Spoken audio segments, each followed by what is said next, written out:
हम लोग पढ़ रहे हैं भारत से संबंधित कुछ महत्वपूर्ण तथ्य। देखिए, भारत एक ऐसा देश है जिसे हम क्या कहते हैं, भारत माता। क्या कहते हैं, भारत माता। और माता तक नहीं कहें तक नहीं, इसमें सहनशीलता हो गया, बेचारी में सहने की क्या शक्ति। अर्थात हमारा देश पूर्वजों से, अभी से भी नहीं बल्कि पूर्वजों से मात्र सत्तात्मक देश है। अर्थात हम इसको स्त्री प्रधान देश कहते हैं। इसको कौन सा देश कहते हैं, स्त्री प्रधान देश। भारत को हम 4 नाम से जानते हैं। भारत को कितने नाम से जानते हैं? भारत का नाम भारत, पहला एक नाम भारत हो गया, दूसरा नाम होगा इंडिया हो गया, तीसरा नाम हो गया हिंदुस्तान, हिंदुस्तान, चौथा नाम हो गया क्या, आर्यावर्त।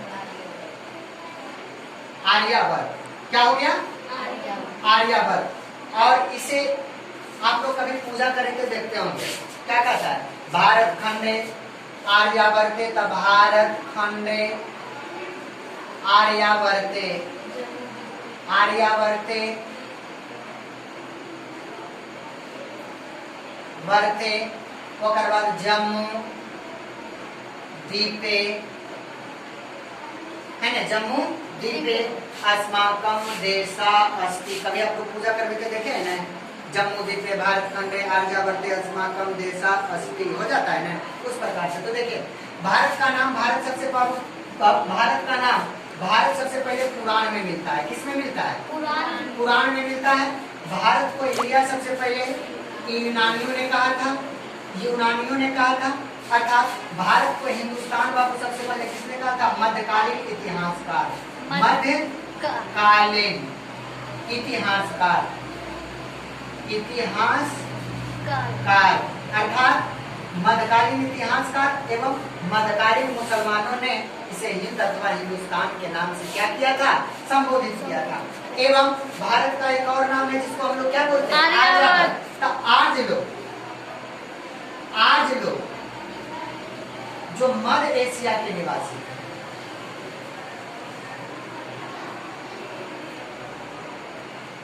मध्य एशिया के क्या थे, निवासी थे। यह चारागाह के खोज में,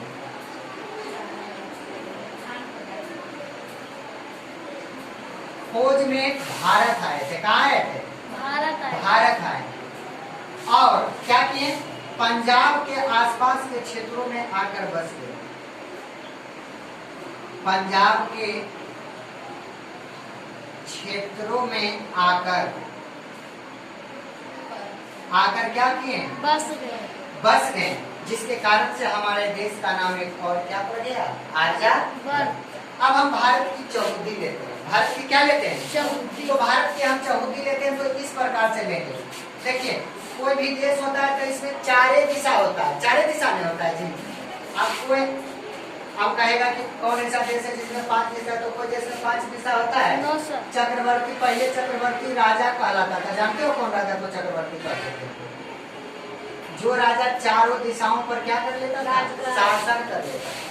तो भारत तो सबसे पहले हो गया उत्तर, नॉर्थ, उत्तर कहते हैं, साउथ। उसके बाद इधर क्या होगा, वेस्ट,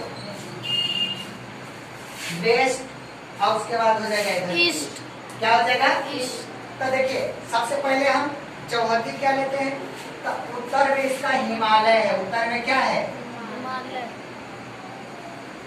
और दक्षिण में हिंद महासागर, हिंद महासागर, सागर। कोई दिक्कत है बउआ, आए। अब पश्चिम में अरब सागर, पश्चिम में अरब सागर है ना। और पूरब में बंगाल की खाड़ी, बंगाल की खाड़ी। कोई दिक्कत, उत्तर में हिमालय, उत्तर में हिमालय, दक्षिण में हिंद महासागर, पश्चिम में अरब सागर, और पूरब में बंगाल की खाड़ी। अर्थात हम अपने देश को कह सकते हैं कि इसके 3 तरफ जो है समुद्र है। 3 तरफ क्या है, समुद्र है। एवं एक तरफ इसकी माथा जो है वह क्या है, सागर है। विश्व की सबसे बड़ी पर्वतमाला जिसका नाम क्या है होगा, हिमालय है। और हिमालय की सबसे ऊंची चोटी कौन सी है, एवरेस्ट है। कौन सी है, अर्थात हम कह सकते हैं कि हमारा देश भारत जो है प्राकृतिक सुंदरता में काफी बेहतर है, क्योंकि इसके तीनों तरफ, कितने तरफ, तीनों तरफ सागर है, और एक तरफ क्या है वो सागर माथा है, एक तरफ क्या है सागर। आप देखिए समझ गए ना सब कुछ, कोई दिक्कत है इसमें? इसको थोड़ा सा मिटा देते हैं। आप देखिए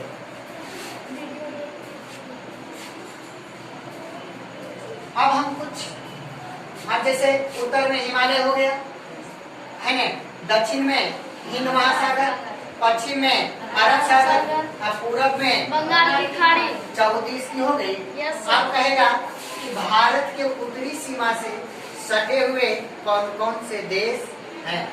कोई दिक्कत है? आप देखिए तो हम लोग यहाँ चल आए तो भारत के उत्तरी सीमा से सटे हुए देश, पहला देश है नेपाल। क्या है? नेपाल। उसके बाद आ जाता है भूटान। क्या आता है? भूटान। उसके बाद क्या आता है? चीन। कौन चीज आता है? चीन। नेपाल की राजधानी काठमांडू है, भूटान के थिम्पू है, चीन के कौची है? बीजिंग है। कोई दिक्कत है? समझ में आ गया? और दक्षिणी सीमा से सटे हुए एक देश है जिसका नाम श्रीलंका है। कौन सा देश है? श्रीलंका।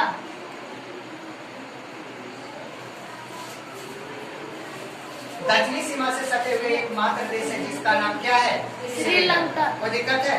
श्रीलंका के पहले राजधानी कोलंबस था। क्या था? कोलंबस।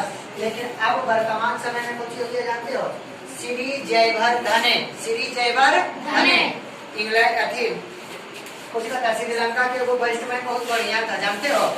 महिला जयवर्धने। कुछ था, इसकी राजधानी बदल गया तो कुछ हो गया श्री जयवर्धने। क्या हो गया? श्री जयवर्धने। अब देखिए अब आता है पश्चिमी सीमा से सटे हुए देश। तो पश्चिमी सीमा से सटे हुए देश, अब यहाँ पश्चिमी सीमा से सटे हुए देश की अगर बात करते हैं तो वह पाकिस्तान है। क्या है बउआ? पाकिस्तान। पाकिस्तान और अफगानिस्तान। अफगानिस्तान, पाकिस्तान और अफगानिस्तान। कोई दिक्कत है? इसके बाद पूर्वी सीमा से अगर अब हम दक्षिणी सीमा आ गए। अब देखिए अगर हम कहें, कोई कहेगा कि पूर्वी सीमा से सटे हुए कौन से देश हैं, तो आप एक देश का नाम बता दीजिएगा। दो देश का नाम। देश का नाम क्या है? क्या है? बांग्लादेश देश और म्यांमार। बांग्लादेश और कोई दिक्कत है? समझ में आ गया है? अब देखिए एक बार आप लोग राग में मिलाइए। उत्तरी सीमा से सटे हुए देश क्या है? नेपाल, भूटान, चीन। दक्षिणी सीमा से श्रीलंका।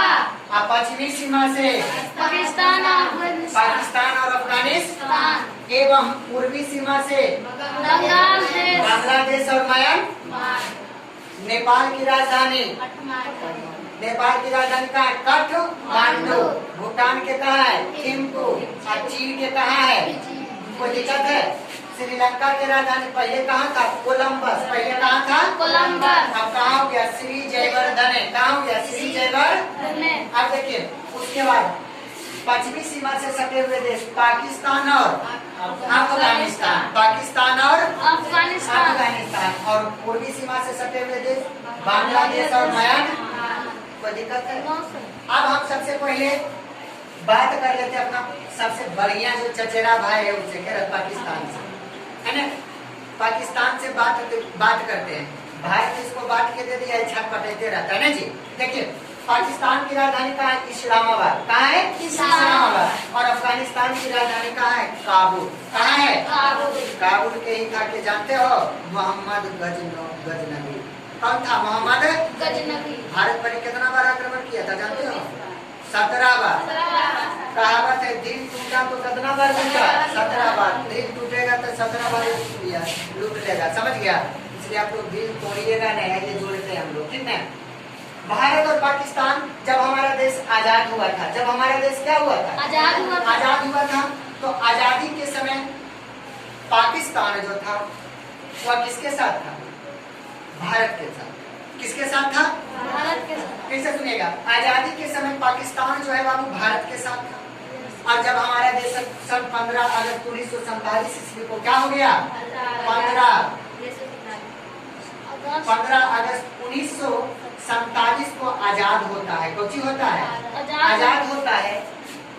तो आजादी के पहले ही जब कुछ बात बनी थी तो उसी समय पाकिस्तान मुसलमान लोग कह रहा था कि पाकिस्तान मुझे अलग देश दे दीजिए।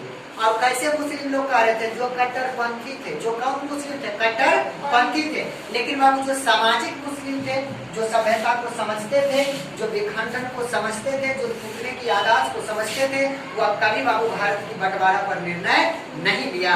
लेकिन जो कट्टरपंथी मुसलमान थे उन्होंने कहा कि मुझे क्या दे दिया जाए, पाकिस्तान एक अलग देश दे दिया जाए, मैं वहाँ ही क्या करूँगा, अपना जो है इस्लाम धर्म की स्थापना। जिसके परिणाम स्वरूप देखिए एक क्वेश्चन इसमें और बनेगा, 14 अगस्त 1947, 14 अगस्त 1947, 14 अगस्त 1947 को पाकिस्तान अपना स्वतंत्रता दिवस मनाता है। कौन सा दिवस मनाता है, स्वतंत्रता दिवस। लेकिन भारत जो है 15 अगस्त 1947 ईस्वी को क्या मनाता है, अपना स्वतंत्रता दिवस। इसका भी कारण है। कारण क्या है, जब अंग्रेज है ना, जब इसको रगेदा, कुत्ता को कभी रगेता है, देखा रगेते हैं, उसी प्रकार से जब इसको भारतवासी ने क्या किया, रगेदा, खून खराबा हुआ, मारपीट हुआ, तब ये आदमी की किया जानते हो, अंग्रेज लोग भागना शुरू किया। क्या किया, भागना शुरू किया। तो यह आधी रात को 14 अगस्त को आधी रात को या पाकिस्तान से प्रवेश कर गया था, कहाँ, हिंदुस्तान। क्योंकि पाकिस्तान के रास्ते, हिंदुस्तान के रास्ते कहाँ चल जाएगा, यूरोप वहाँ देश जाएगा, अपना देश जाएगा नहीं जी। तो अब देखिए आधी रात को पाकिस्तानी लोग कहाँ चलाया था, आधी रात को अंग्रेज लोग कहाँ चलाया था, हिंदुस्तान चलाया था। जब चलाया था इसके कारण से यह माना जाता है कि पाकिस्तान 14 अगस्त 1947 को क्या हुआ था, आजाद हुआ था। अब भारत से निकलते निकलते इसको सुबह हो गया था, किसको, अंग्रेज को। तो भारत कब माना था, 15 अगस्त 1947। अब देखिए अंग्रेज तो गया बाबू, भारत से तो गेवे किया, लेकिन अंग्रेज अपना छाप छोड़ के चल गया, जिसके परिणाम स्वरूप मैंने अपनी माता को अर्थात भारत माता को हिंदू और मुसलमानों ने मिलकर, उस समय ये हम नहीं कह सकते कि हिंदुए खाली था, मुसलमानों ने भी मिलकर, हिंदू और मुसलमानों ने मिलकर बाबू अपने माँ के कलेजे को क्या किया, विखंडित कर दिया। आज हम जमीन बांटते हैं तो किसको बांटते हैं, धरती को हम उर्वरकता की देवी अर्थात माँ कहते हैं। क्या कहते हैं, माँ कहते हैं, और उसको क्या करते हैं, बांट लेते हैं। उसी प्रकार से हम भी माँ के कलेजे पर है ना, अंग्रेजों के बहकावे में आकर पाकिस्तानियों ने इसे क्या किया, जिसमें भारत और पाकिस्तान बाबू दो गुटों में क्या हो गया, विभाजित। भारत के प्रथम प्रधानमंत्री कौन कहलाए, प्रधानमंत्री नेहरू हुए। कौन हुए, और पाकिस्तान के प्रधानमंत्री कौन हुए, प्रधानमंत्री कौन हुए जानते हो, मोहम्मद अली जिन्ना। अली जिन्ना कौन हुआ, मोहम्मद अली जिन्ना। कोई दिक्कत है इसमें, है? जब भारत पाकिस्तान विभाजित हो गया तो भारत के प्रथम प्रधानमंत्री कौन थे, पंडित जवाहरलाल नेहरू, और पाकिस्तान के प्रथम प्रधानमंत्री कौन हुए, मोहम्मद अली जिन्ना। यहाँ तक कोई दिक्कत है, कोई दिक्कत है नहीं? अब आगे समझिए। अब देखिए, अब अंग्रेजी अधिकारी, अंग्रेज देखिए हम बंटवारा कर ले, यही चीज है, समझ गया। इसको एक अंग्रेजी अधिकारी जिसका नाम कौन था जानते हो, सर रेडक्लिफ, सर रेडक्लिफ नामक अंग्रेजी अधिकारी, सर रेडक्लिफ नामक एक अंग्रेजी अधिकारी। कैसा अधिकारी था वो, अंग्रेजी अधिकारी, जिसको भारत और पाकिस्तान के बीच जमीन का बंटवारा करने के लिए कहा। किसका बंटवारा करने के लिए, जमीन का बंटवारा करने के लिए कहा। तब पूरे जमीन का समझिए, देखिए पूरे जमीन 100% होता है नहीं, कितना प्रतिशत होता है, 100%। पूरे जमीन में 80% जो था वो भारत को दिया। किसको दिया? 80% हम किसको दे दिए? भारत को। और 100 में 80 चले गए, बचा कितना? 20% या किसको दे दिया? तो यहाँ दे दिया था 20% या पूरे जमीन का 20% हिस्सा किसको दे दिया? पाकिस्तान। उसके बाद 20% किसको दे दिया? पाकिस्तान को, जिसके परिणाम स्वरूप सर रेडक्लिफ नामक एक अंग्रेजी अधिकारी ने भारत और पाकिस्तान के बीच एक रेखा दे दिया। कौन सा रेखा बाबू? Red Cliff. कौन रेखा दे दिया? रेड। जैसे पूछेगा, क्वेश्चन आएगा कि भारत और पाकिस्तान को दो भागों में कौन रेखा बांटता है, तो क्या बोलिएगा? Red Cliff. कब कौन बांटता है? Red Cliff. भारत और पाकिस्तान के बीच रेड क्लिफ रेखा कब पड़ा? 15 अगस्त 1947। बोलो ना। अब देखिए, पाकिस्तान अपना स्वतंत्रता दिवस कब मनाता है? 14 अगस्त 1947। और पाकिस्तान भारत अपना 15 अगस्त कब स्वतंत्रता दिवस कब मनाता है? 15 अगस्त 1947। भारत की जमीन, भारत और पाकिस्तान के बीच जमीनों का बंटवारा किसने किया था? तो सर रेडक्लिफ नामक कहाँ के अधिकारी थे? अंग्रेजी अधिकारी। पूरे जमीन का 80% हिस्सा किसको दे दिया गया? और 20% हिस्सा किसको दे दिया? पाकिस्तान। कोई दिक्कत है? अब देखिए, सर माउंटबेटन को बाबू भारत की संपत्ति बांटने का व्यवहार, धन दौलत, तब उसने भी क्या किया गया? 80% फिर भारत को दे दिया गया और 20% फिर किसको दे दिया गया? पाकिस्तान को। किसको दे दिया गया? अब क्यों दिया? जिस पर हम लोग चर्चा करेंगे, क्योंकि बाबू भारत बहुत बड़ी कंट्री है। भारत क्या है? बहुत बड़ा कंट्री है। और इससे सबसे बड़ी बात यह बेहतर होती है कि भारत एक धर्मनिरपेक्ष राष्ट्र है। भारत कैसा राष्ट्र है? धर्मनिरपेक्ष राष्ट्र है। यहाँ सभी धर्मों की मान्यता क्या होती है? बराबर होती है। लेकिन पाकिस्तान चले जाइए तो वहाँ सिर्फ एक ही धर्म है। क्या है बाबू? इस्लाम धर्म। वहाँ कौन सा धर्म है? इस्लाम धर्म है। भारत का कोई अपना धर्म नहीं है, इसका सनातन धर्म है। कौन सा धर्म है? सनातन धर्म है। जैसे देखते हैं, यहाँ सभी धर्मों के व्यक्ति निवास करते हैं कि नहीं? हिंदू धर्म अपना धर्म मनाते हैं, कोई झोल झपट्टा है। मुस्लिम धर्म अपना धर्म मनाते हैं, कोई झोल झपट्टा है। ईसाई धर्म वाले अपना धर्म मनाते हैं, कोई दिखते नहीं होता है, मन में कोई दिक्कत होता है। लेकिन दिक्कत कब होता है ना? दो चार को मुला बनो चला रहो है, समझ गए? आ दो चार को समझ गए? है ना? दियो भगवान खतरे में, मौलवी कहेगा है ना कि आवाम खतरे में है, कत्ल करिए। तो कत्ल करने से बाबू क्या होता है? कोई चीज सही होता है ना? अब इधर कहेगा कुले, है ना कि भगवान जो है क्या है? खतरे में। भगवान कभी खतरे में रह सकता है? भगवान से सब आशीर्वाद ले जाता है, सबसे बड़ा है तब न जी। अब पता नहीं वही खतरे में कभी खतरा हो सकता है? खतरा कौन करते हैं? या जो चंद नेता है, क्या है? अगर हम लोग इन नेता को समझ जाएंगे ना, तब कभी जो है किसी का भगवान खतरे में रहबे नहीं करेगा। खतरा में रहेगा। अगर यही हम लोग ये बात समझ गए तो जितना भी नेतन है ना, सबका दुकान बंद हो जाएगा, जो ये खोल के रखा है धंधा हो। समझे? कोई दिक्कत है इसमें? हल्ला नहीं करिए। कोई दिक्कत है? आप देखिए, भारत और चीन के बीच, भारत और चीन के, आइए, भारत और चीन के बीच बाबू मैक-मोहन रेखा है। मोहन रेखा। और भारत और चीन के बीच मनमोहन रेखा किसने दिया था? तो यह भी एक अंग्रेजी अधिकारी था। कौन अधिकारी? अंग्रेजी अधिकारी सर मैकमोहन। मैकमोहन इसने दिया था बाबू। सर मैकमोहन एक अंग्रेजी अधिकारी थे जिन्होंने भारत और चीन के बीच कौन सा रेखा दिया था? मैकमोहन। अब आइए हम आते हैं दक्षिणी सीमा से सटे हुए देश श्रीलंका है। बीच कोई रेखा नहीं। कारण की है जानो? बीचा में देखिए आ जाता है हिंद महासागर। बीच में क्या आता है? हिंद महासागर। आइए नहीं, भारत के जब चित्र बनाइएगा तो ऐसे इस प्रकार से लटकल है, तो इसको हम तीन समूह में मान सकते हैं। समझ गया? आज श्रीलंका तो इसको दो भागों में अलग करता है, पाक जल डमरू मध्य। पाक जल डमरू मध्य कौन अलग करता है? पाक जल डमरू। इसका चर्चा हम बाद में करेंगे, ठीक है? तो आइए आप लोग बता दीजिए। क्वेश्चन आता है, भारत और चीन के बीच कौन रेखा है? तो क्या बोलिएगा? मनमोहन रेखा। किस अंग्रेजी अधिकारी के नाम पर भारत और चीन के बीच मनमोहन रखा गया? क्या बोल? मोहन। अब क्वेश्चन दूसरा आएगा कि भारत और श्रीलंका को दो भागों में कौन बांटता है? तो पाक जलडमरू। कोई दिक्कत है? अब कहेगा कि भारत और पाकिस्तान के बीच कौन सा रेखा, तो क्या बोलिएगा? रेड। इसमें थोड़ा ज्यादा पढ़ लेंगे, ठीक है। अब देखिए, भारत और पाकिस्तान के बीच रेड क्लिप रेखा कब पड़ा? 15 अगस्त 1947। 15 अगस्त 1947। अब देखिए, भारत और पाकिस्तान के बीच रेड क्लिप रेखा का निर्धारण किसने किया था?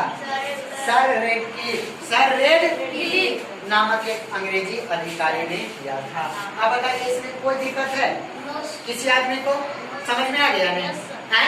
समझ में आ गया नहीं? अब देखिए, रुक जाइए, आप लोग एक बार सबसे राग में राग मिला दीजिएगा, याद हो जाएगा। भारत को कितने नाम से जानते हैं? 4। भारत का नाम भारत कहाँ मिलता है? कुरान में। सब बोलिएगा, भारत को इंडिया सबसे पहले किसने कहा था? भारत को हिंदुस्तान किसने कहा था? या तो फिर मध्यकालीन मुसलमानों ने। भारत का नाम आर्यभट्ट कैसे पड़ा? आज लोग जो मध्य एशिया के निवासी थे और कहाँ बस गए थे? पंजाब के क्षेत्रों में। चारागाह के खोज में आया था। चारागाह के खोज में। चारागाह को क्या बोलते हैं जानते हो? खान। कोई दिक्कत है? समझ में आ गया? आया नहीं समझ में? उत्तरी सीमा से सटे हुए भारत के कौन से देश हैं? नेपाल, भूटान, चीन। दक्षिणी सीमा से श्रीलंका, पश्चिमी सीमा से पाकिस्तान और अफगानिस्तान, पूर्वी सीमा से बांग्लादेश और चौथी लीजिए, उत्तर में दक्षिण में हिंद महासागर। एक लगभग लगा दे। दक्षिण में हिंद महासागर, अब पश्चिम में, अब पूर्व में बंगाल की खाड़ी। कोई दिक्कत है? कोई दिक्कत किसी आदमी को नहीं है? चलिए ठीक, इस प्रकार से हल करिए।